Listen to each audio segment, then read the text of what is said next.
Hey everyone, welcome to Founders 365 with me, Stephen Haggerty. Today I'm joined by John V Denley, not that country singer folk. How are you today, John? I'm doing very well. It's funny when you said that, it sounds like saying John V Denley, which is John V quite interesting as Denley. well. You can make it sound French, but John V Denley, Yeah, that's more V Italian. Denley. Yeah. So John, you are the amongst many things that you do. True. You are you are the founder of DiaryBooker. Yep. Yeah. True. So let's jump into how DiaryBooker started to get formed. And then I want to bring up some other stuff. I definitely want to bring up the cube that you've been working on recently as well. Good point. Yeah, absolutely. Good point. Yeah, so DiaryBooker, it's an interesting situation. Yeah, so the beginning story of it to a certain extent is that I used to be an IT consultant until about 2005. I won't go into the story as to why I came out of that. But then I ended up. You were an IT consultant, so I'm not surprised you came out of it. Well, yeah, it was a good business. It paid a lot of money. Traveled the world a lot. It was fun. I just had an opportunity to join something else, and then the other thing, not so much fell through, but it was sold. The business was sold, and then I had to try and go back into my IT consultancy. By which time they'd made redundancies, and so the position didn't exist anymore. And so it was kind of hard to get back into it again. So I decided to go and do something else instead. Yeah. And I helped a friend of mine start up a children's indoor play centre, which we may or may not talk about later, and maybe in another episode, I don't know. But that all went a little bit wrong. And in 2007, I ended up nearly £400,000 in debt, personal debt that was. And then obviously I had to take myself out of that. Went through an IVA to kind of write off all that debt. But then in about 2008, so 2008, I did actually manage to get myself an IT job. And I was playing around with an idea for a new kind of version of a CRM system. I was working with Forever Living at the time, a network marketing business, which obviously quite a lot of people would be aware of, selling aloe vera products and so forth. And I was quite frustrated with the systems they had in place. So I started putting together a sort of prototype bit of software to help with the management of the orders that we were bringing in, and the contact with our customers and our clients, the potential customers in that business. So I was just kind of putting this together, and I was chatting to a friend of mine about it and telling him what was going on. And then one day I got a phone call from him, and he was sitting in his hairdresser's, and the hairdresser had been chatting to him about how somebody had come into his hair salon and asked him if he was interested in buying an online appointment booking system for £250 a month. And my friend said to him, "Hold on a second, let me just have a chat with John." So he picked up the phone to me and said, "Hey, you know that system you were talking about the other day? Do you think you could rewrite that to work as a booking system for hairdressers? And do you think you could charge less than £250 a month for it?" And I said, "Yeah, I'm pretty sure we could do that. That's no problem at all." And so that's where the idea for DiaryBooker originally started, really. I just pivoted completely. I quit I had a bit of a dilemma on my hands, because it was, do I quit my IT job and do this full time, or do I do it as a part-time thing on the side? And so I went to the CEO of the business, and I said to him, "Look, I've got this idea for this other product. I kind of want to leave, but I don't want to leave you because I was at the time, I was the only person in Europe doing my job for that company. It was an American company. So I said to them, look, I want to sort of transition over the next 6 months, find somebody new, train them up to do what I could do, and then I want to exit out of the business." And the CEO said to me, "John, you're either 100% in or you're 100% out." So I then had a dilemma on my hands. Do I go 100% in or 100% out? And I decided to go 100% out. I thought, right, no, this thing's going to work. It's going to fly. It's going to make millions. Let's crack on with it. And I kind of designed it. So I had this guy who was a sales and marketing guy, and I had an idea to go and, because I'd worked with some Indian software development companies for a few years. In fact, the IT company I was with at the time had a software development arm in India. And so I thought, great, I'll find myself an Indian software development company to write the software, and I've got this guy who's going to do the sales and marketing, and I'll be the CEO and sort of manage everything and make it all work.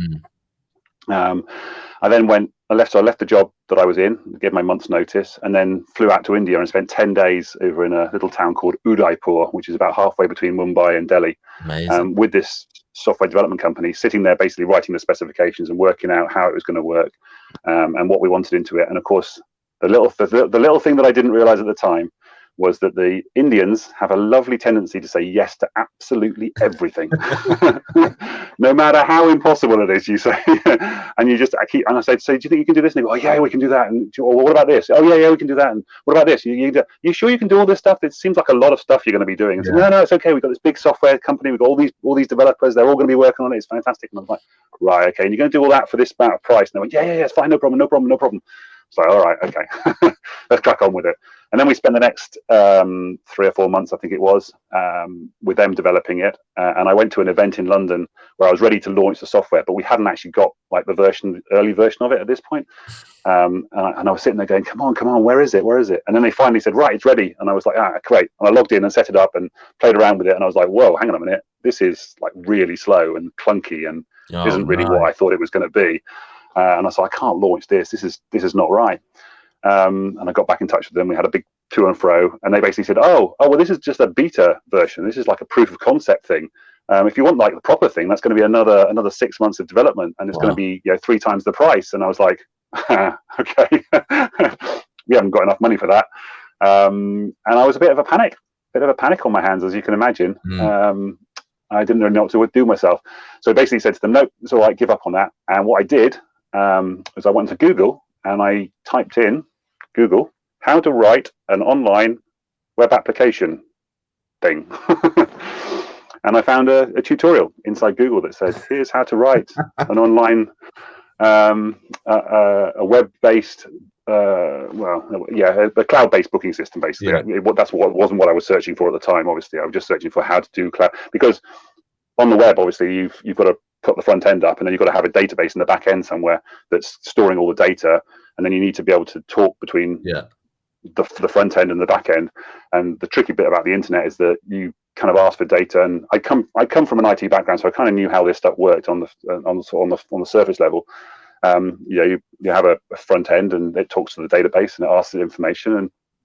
And I thought it would be easy. And then, of course, you get to the internet, and of course, you ask for information on the internet, and there's no guarantee that the other side ever got the request. And then even if they sent the information back, there's no guarantee that you got the information at the end. There's this thing called asynchronous. So you kind of have to just send it out there and then wait for the information to come back. And you don't know if it is or not. And it was a complete nightmare. But I followed the tutorial through. I found the front end. I got it all up and running. And I said, hey, what about this, to the guy in the hairdressers? And he went, yeah, it looks great. When can we start using it? And I was like, well, I've still got to do all the database bit of the back end. And I was just like, this is proof of principle. It's the front end. So then we just went away and I wrote the back end of it as well. And then we got this whole thing up and running, and I was like, great, we've now got a piece of software that works. And I spent probably 6 months or so. No, maybe it wasn't quite that long.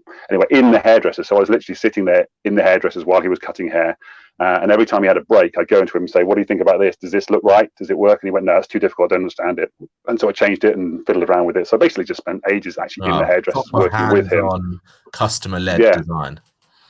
Yeah, totally. And it was brilliant. And we had this product together, and we got it all up and running. It was like, fantastic. This is up and running great. Now all we need is a few thousand customers. Now all we need is the hard bit. Is to find some customers. And then once we've got the cash flow coming in, I can then employ a proper software developer to rewrite the software and make it into a decent product and fix all these sort of, I don't know how the hell to do this things that I ended up, because of course what kept on happening is I was like, I don't know how to do this. And I would go into like forums online to say, how do I do this? And I wouldn't be asking the right questions because I'm not a software developer. So they were all saying, we don't understand what you're asking. And I'm like, well, I don't know how to ask the question to get the answer that you everything like that. So I had this whole plan, but what actually ended up happening was that the sales and marketing guy who I'd been working with wasn't really fully invested in the concept of what I was trying to sell. Actually, because I come from the network marketing background, I wanted to sell DiaryBooker as a network marketing software product.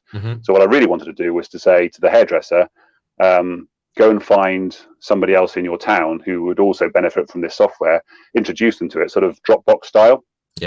And then you'll get a cut of their monthly payments.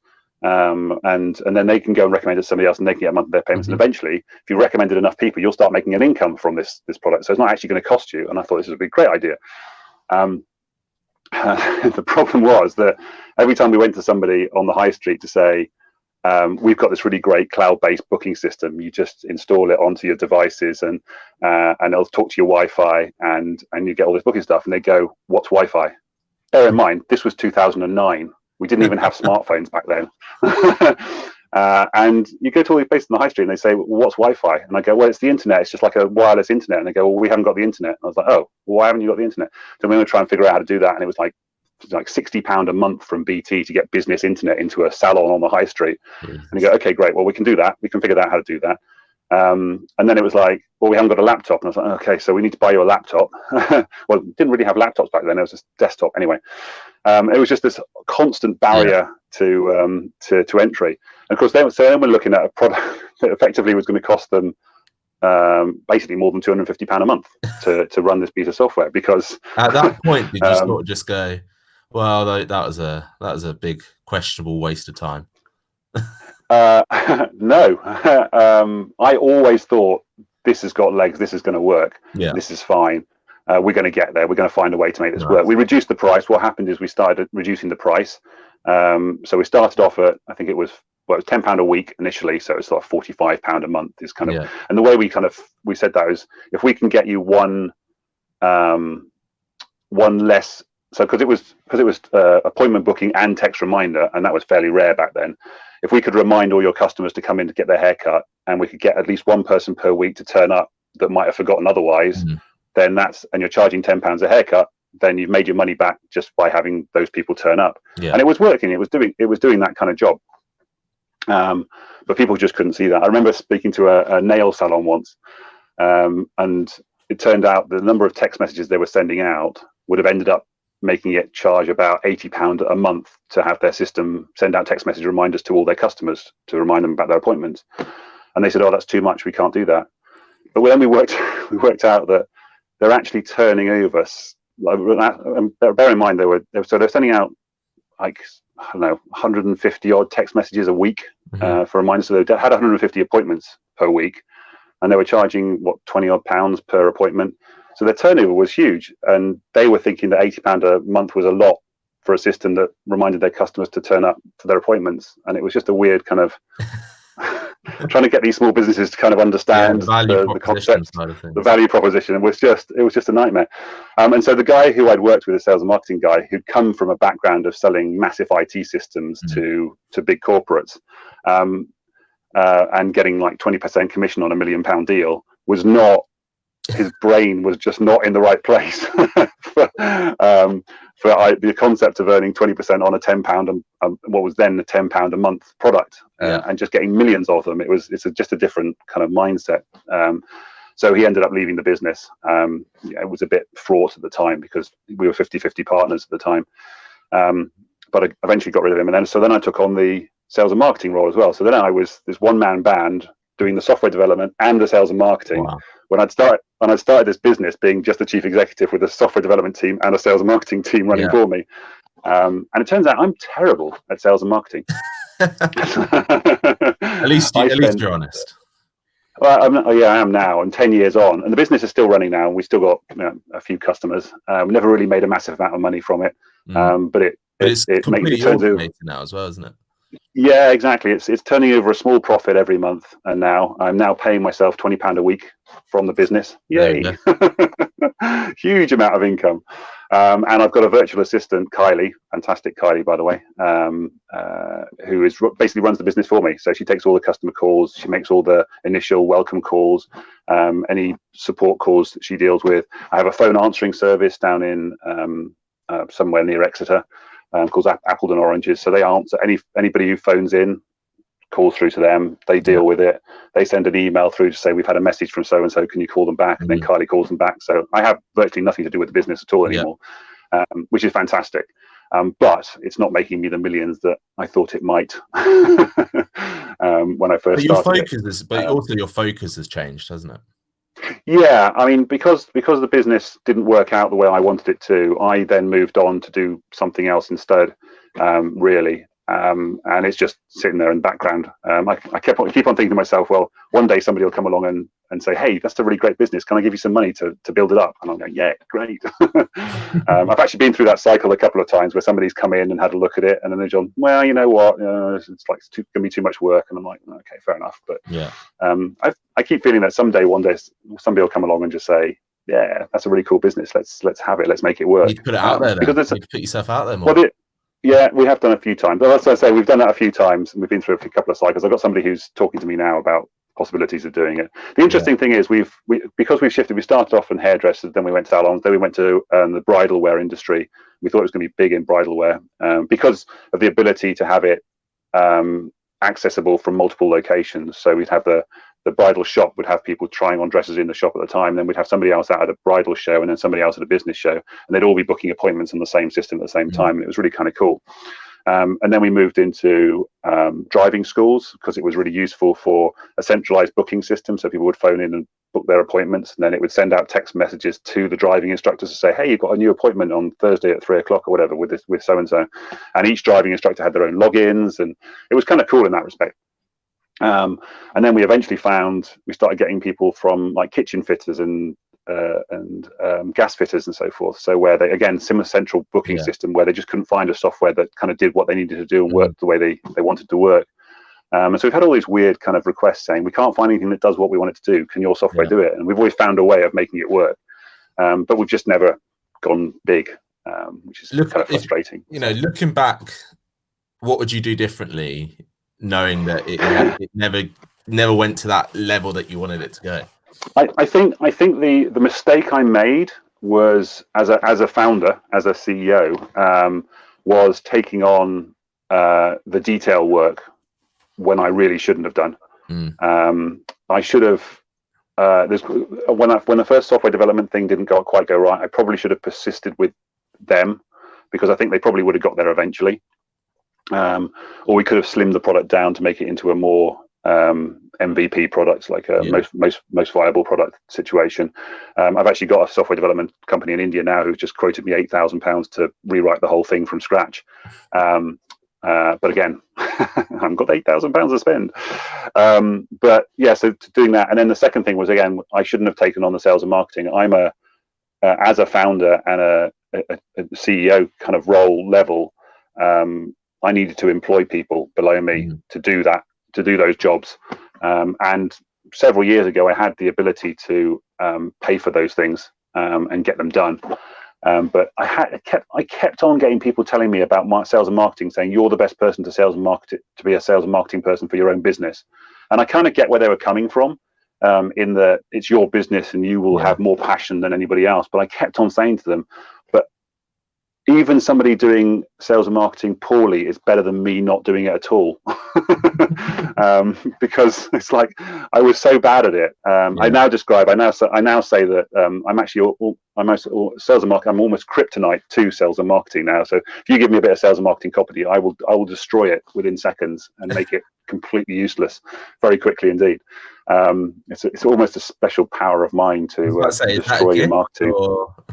Yeah, well, it's not a helpful gift, is it? Really, it's questionable. Yeah.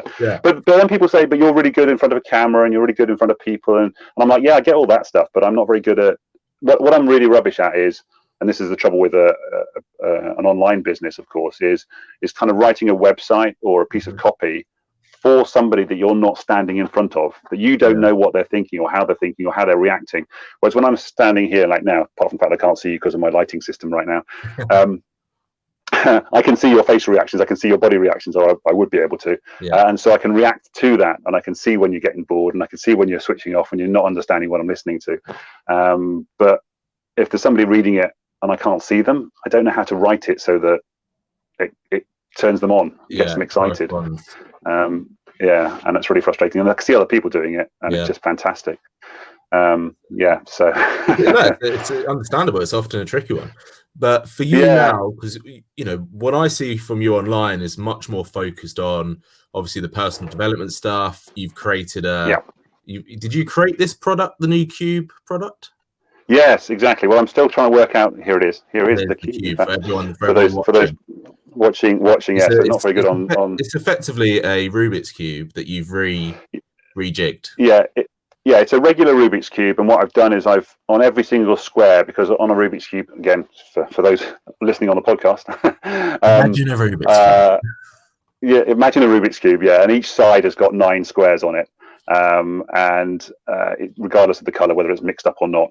And so each one of those 9 squares, I put a little word or a symbol into them, and without seeing it in front of you, it's basically 15 pillars. I'm having a debate at the moment as whether to add a 16th pillar, which is why I call my 15 pillars for everyday happiness. And they're all things about that I've learned from personal development experience, reading hundreds and hundreds of books, and helping my own self, because I struggle with social anxiety and depression myself for about 10 years. And every time the doctors prescribed me with antidepressant pills, my first thought was, how do I get off these? How do I stop taking these? And so I then found a process, and I watched lots of other people, and I realized that there was a common theme behind everything that everybody says about how to overcome anxiety and depression. And I started looking into it more and more. I started studying neuropsychology and brain biology, and how your neurons inside your brain work, and how memories work, and how we form thoughts and patterns and all this kind of stuff. And then realized that all of these things always come back down to the same list again. And every time I see somebody else saying, this is the way to defeat depression, I got to go, yeah, well, that's already on my cube. That's exactly the same thing as everything else I teach anybody. So I designed this, and I had it designed, the cube. And the idea of it is because what was happening is I was going to networking meetings, and I was saying that our brain is a little bit like this cube, how it can get all mixed up and messed up, and we can find ourselves. Yeah, exactly. And because if you had a cube and you've messed it up and you've got it at home and it's just sitting on a shelf somewhere and you're going, I don't know how to solve it. It's just messed up, and it's constantly messed up. And I feel like that's how our brains are, is like it kind of gets messed up and we don't know how it's got messed up. And then we don't know how to fix it. But if you know how the brain works, in the same way how you know how the Rubik's Cube works, you can put it back together and you can solve it. And actually solving a Rubik's Cube is a lot easier than people make out. And I've nailed it. So I do teach people how to do the Rubik's Cube as well. I was teaching I don't know how old she is actually, 11-year-old girl yesterday at a business meeting. The mother had obviously brought her along for the day, and she said, can you solve it? And I said, yeah, would you like to learn how? And I taught her, like in the 10 minutes after the meeting, how to solve the cube. Now, I'm not expecting her to remember it in any way, shape or form, but she had the cube in her hand. She solved the cube in about 15 minutes. So that's kind of cool. So what do you want to do? What do you want to do with it? Where do you want this cube to go? How do you want this to impact people? Yeah, well, that's a really interesting thing. And actually, obviously, recent events have really focused my mind a little bit, with Caroline Flack just taking her life just recently. And it really made me think, gosh, I really do need to get out there and help more people to realize that they don't need to be suffering from depression if they don't want to be, which is an interesting way of putting it. But there are so many people that say, I can't change. It's not possible for me to recover, and I've got these pills, and the pills help me, and this is the way I've always been. And it's like, well, it's not always. Is there a time in your past you can ever remember when you didn't have depression? Well, then it's possible for you not to have it anymore, because you've obviously changed to be having depression now. Anyway, it's a bigger discussion that isn't necessarily relevant here. And never stop taking the pills without talking to your local doctor. Exactly. I'm not a professional. I can't advise that. Definitely don't advise that. But it is a process. It's a process of rewiring your brain, because your brain has become wired a certain way over a long period of time. And so you can't just do a quick fix on it. You have to, it does take time to rewire it, to make it work in a better way, to look for the good in the world rather than looking for the bad in the world, and all that kind of stuff, and seeing the good stuff and not seeing the bad stuff, and understanding how important your breathing is, and your eating and your exercise and getting outside, and all these kind of, those are all things that are on the cube, by the way. Who you're hanging around with, what you're watching on TV, what are you reading, have you got enough money coming in? I mean, look at the stress from DiaryBooker we were talking about earlier. So it's a combination of things. Of course. So what I want it to do is I want to just impact loads of people and help loads of people. That's what I want to do. So for you to do that, what have you got planned for this year to get it out there in front of more people and get yourself out there helping? Oh, there's a nice bit of pressure, isn't it? Good one, Stephen. John? What are you doing? What am I doing? Well, actually, I had a really good meeting. Whenever I see you online, you're always at a networking event. You're always speaking to people. You surround yourself with incredible people, which naturally you're helping anyway, and you're sharing this message. But have you got anything specific that you've got planned for this year? Okay, it's interesting. I had a meeting just yesterday, so this is a bit of an unexpected podcast conversation. So yeah, I had a meeting yesterday with a guy called Dylan Denicha, who's adjusted the way he's doing things, and he was helping me to understand like how to put together that sort of sales funnel and structure and so forth. And he was basically saying that you just need to get the course together that explains how this thing works, and how your brain gets into its state that it's in, and then launch that course onto the world so that people can start taking it and start learning it. And then eventually I want to start doing workshops again, because I did start doing workshops in 2015, but I wasn't getting enough people turning up to them. So I was a bit worried about losing money on running these things. So I want to try and build up enough of a momentum so that when I do run an event in the future, and now I know a lot more people than I did back then as well. So hopefully it'll work out. I can start helping people in a much bigger way in the future. I have also been planning for the last 2 or 3 years, because in 2016 I walked across Spain. I did the Camino de Santiago, which is a 500-mile walk across Spain. Casual stroll. Casual stroll, yeah. Actually, it wasn't as bad as it sounds. It's like kind of 10 to 15 miles a day for 40 days. Yeah. It's kind of the relentlessness of it that's really the problem. Because the 10 to 15 miles a day is easy for anyone to do, really. Yeah. But it's 10 to 15 miles every single day. that becomes a bit of a problem over time. But it was a really fun thing to do. And then I think 2 years ago, I went back out there to do the last little bit from Santiago to Finisterre. It finishes at Santiago, but then there's like an extra little bit from Santiago to Finisterre, an extra 100 kilometers. And I went and did that little bit extra. And then I realized that actually would make a really, really good walking retreat. So I went back out again, I think it was last year, to kind of more plan like where I would stay and where the stops are and where the gaps are and where the breaks are and all this kind of stuff for people, and when would be a good time to arrive and leave and so forth. And so I've got it down to a full 7-day walking retreat out there. So I just take people out there and spend 7 days walking with them, talking to them about their mental health and how they're feeling and so forth, and having a great time. That'd be great. So I'm hoping that's what I'll do later in the year. Haven't fully planned that through yet. Because with that, you take people out of their everyday life. You give them that that chance to reset their thoughts, if you want to put it so bluntly.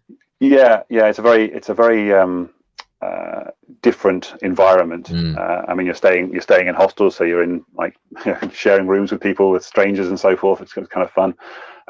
You're walking a lot, which is unusual. You're carrying everything you own on your back.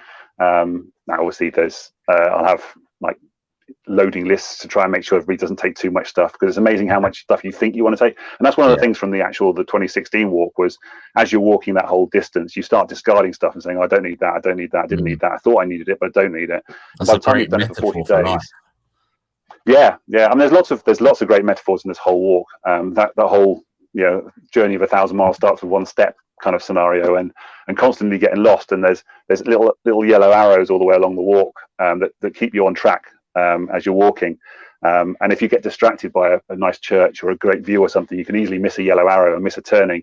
And that's a great metaphor for life as well. You don't get distracted by the shiny objects, and keep on the path. And if you're looking for the directions, you'll see the directions pointing you towards your goal, so long as you have a goal in mind. Because obviously, if I didn't know I was going to Santiago, I always tell this story when I do talks. If you go to Pamplona, which is where you walk through on the Santiago, you'll find seashells in the path when you're walking along, and you'll see yellow arrows on the walls, but you probably wouldn't notice them if you just went to Pamplona to visit Pamplona. But of course, if you're walking through Pamplona on the Camino, these things become really important, and you really do spot them. And so it's kind of a law of attraction thing, is that if you're looking for them, you'll see them. But you'll only be looking for them if you know where you're going and what direction your life is going in. Otherwise, you just won't see them. And actually, that comes back to what I was talking about before with the mental health stuff, because one of the first things I teach people is a gratitude exercise, where every night you write down 3 things that you're grateful for, 3 things that you've achieved during the day, 3 things you want to do tomorrow, and I've forgotten what the other 3 things were. 3 things that make you smile and happy during the day. And the idea is that before you go to bed, you write these 3 things down and you relive them. So you re-imprint into your brain all the good things that happened during the day, rather than going to bed thinking to yourself, oh, these are all the things I didn't do. This is all things that went wrong. Oh, I hope these, oh, I'm not looking forward to tomorrow. But you've got 3 things that you're going to plan to get done tomorrow. So they rewire your brain. And then the first thing you do in the morning, you wake up, you look at the list again, and you rewire it again. So you rerun through them, and you have all the feelings that you had, all these 3 things that went well yesterday. So the first thing you wake up in the morning is a positive memory of what happened yesterday. And what you're doing there is you're re-imprinting in your brain, you're rewiring your brain to look for the good stuff. And what happens over a period of time is you start looking for stuff as you're walking around your day. You go, oh, there's something I can put in tonight's list, and there's something I can put into tonight's list, rather than going around looking for the negative stuff all the time. And it's the same principle, really, in that respect. So I feel like I've been talking too much. That's the point of a podcast, John. You're meant to talk. Oh, yeah, that's true. That's true. If we just sat here in silence for 30 minutes, I think it would be pretty dull. Yeah, that's a very good point. Or perhaps maybe that's a new trend, a silent podcast. Well, there's this trend on YouTube at the moment for this. I can't remember what you call it. ADSR, is it ASDR? ASMR. Something like ASMR. That's it. Yeah, where it's kind of silent, but it's just like crackling noise. There's some really weird videos in that world. Really, a little bit on the microphone.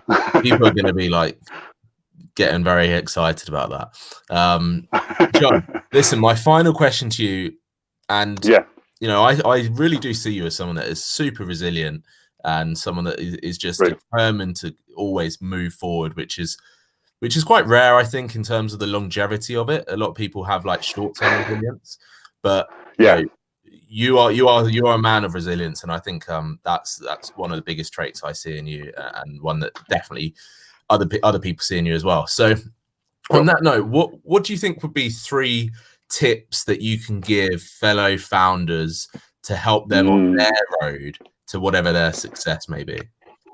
Wow, that's a really good question. I think the first one is, well, actually kind of what you said already. The first one is that it's one of those sort of trite things, really, that everything will work out in the end eventually anyway. If you keep saying that to yourself and just kind of recognize that whatever's happening right now is bad, and this comes back to the personal development thing and the mindset and mental situation. In fact, a side note just for a second, I was speaking to a good friend of mine just recently who I met for a coffee a couple of years ago, and then she wrote me a message a few days later, saying, really thank you for that coffee, because I was about to commit suicide, and you stopped me by giving me something giving me somebody to talk to and open up to. And I was just talking to her yesterday on the way back from the event I was in yesterday, and she said, because she's got married since, and she's got a new house, she's got a new job, and she's really happy now, and she just said to me, do you know what, it's amazing to think that I might not have experienced all this joy if I'd taken that short-term decision all those years ago. And it's just like, it blows your mind when you think about that. You think, because it's just it's a really, really ridiculously long-term decision to make for what's really a temporary problem. It really is only a temporary problem. And I think that's where that resilience comes from, is always thinking to myself, right, well, whatever's happening right now, no matter how bad it is, if I keep going, then there's a possibility that tomorrow something will happen that changes everything. And if it's not tomorrow, it'll be the next day. And if it's not tomorrow, it's the next day. I've got the whole rest of my life. I don't know how much longer I've got to live, but there's always a chance that something will happen to make everything okay again. Whereas if I do something stupid right now, then I'll never get the opportunity to find out if there was something that was going to change anything and make it okay again. So I think that's number one thing, I think, because you talk about resilience, and it's really about living in the now, understanding that now is only now. Sounds like a contradiction, that one, really, a little bit, but it's recognizing that where you are right now is only temporary. Yeah, exactly. I was watching a TV show last night called Miracle Workers, where it's like it's about God, and it's a weird comedy thing. And one of the video clips on there was make sure you make the most of right now, because now has just gone. And there is another now right now, and there's another now right now, and there's another now right now. And I was just like, oh, that's quite an interesting way of looking at it. So resilience, that thing, just recognizing that where you are right now is only temporary. Number two is outsource is make sure, find out what you're good at and do that, and find out what you're really bad at and get somebody else to do that as fast as you possibly can. Because if you're not very good at it, like me in marketing, you can spend years and thousands of pounds trying to do this job, which somebody else will love and be really, really good at, and will do 1,000 times faster and better than you can. I mean, outsourcing is just amazing. If you can find somebody who can do this job, even if it's bad. I mean, like I said earlier on, people kept on telling me to do my own marketing, and I was like, no, because anybody else who's good at marketing will do a better job than me. I guarantee it, because I'm just that bad at it.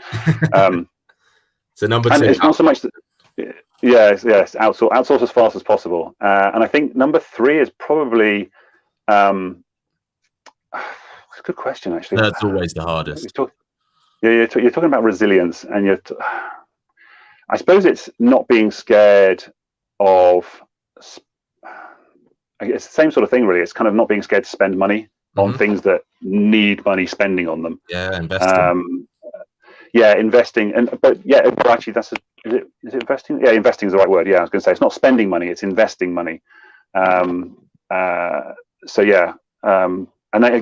comes back to what we were just talking about now. Is like investing in other people and outsourcing and so forth. But just looking at it as an investment and try and look for the return on the investment and go, okay, so what is this going to do for me, and how is this going to work for me, and how am I going to get this money back? But not necessarily looking at it as such a short-term thing sometimes, because it can sometimes be the return is not always as obvious in the short term, but there always is. I suppose that's the key. It might seem like you're spending money, but in the long term you're investing. Right. I literally have a bit of paper next to me on my desk, and it says, "Do your future self a favor," and it's that's a big one to live by. Can I add a fourth one in? A fourth one, which I just realised I've just seen a chart on my wall over here, which is kind of what I teach people whenever I'm working with somebody, because I've been involved in startups with a number of people over the years, and what I always, and even from a personal development point of view with this mental health thing, one of the things I always teach people is say, whatever it is you're worrying about. So if you're struggling with anxiety, for example, this is a classic thing of this. Whatever it is you're worrying about, have a look at. Try and imagine what the worst possible scenario is. What is the worst outcome of this thing that you're worrying about, and then work out what the best scenario is. So if you're starting a business, what's your exit strategy? How are you selling it? Are you staying in it forever? And then worst case scenario in a business is, how long can I go with 0 customers? How long will this business last with 0 customers? I got nothing. Okay, right. Work out, and then if you work out, say it's 3 months. And then work backwards from that 3 months. As if I get 0 customers, at what point do I have to give up before I realize it's not going to work? At what point do I say, right, I need to go and get myself a job, for example?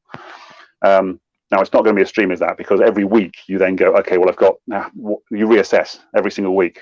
How much further can go? How many customers have I got coming in now? What's my exit strategy now? What's the situation right now? How long's the road ahead? And if you've done that, then you know what the worst case scenario possibility is, and you know what the best case scenario possibly is, and you know that reality will be somewhere in the middle. That's a really good one. That fourth one, that was worth you doing an extra fourth one. I think that was really good. I think so. Probably should have started. But that's probably anyway. Listen, John, thank you so much for coming on Founders 365. If anyone wants to get in touch with you, what's the best way to do this? Probably a Facebook Messenger. John V Denley.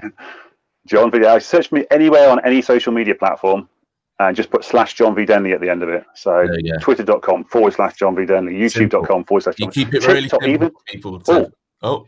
There we go. In fact, even TikTok. I'm at John V Denley on TikTok. Nothing happening on there, but if you want it. But John, thank you so much for coming on. I really enjoyed our conversation, and thank you for being another guest on Founders 365. I've been Stephen Haggerty with John V Denley.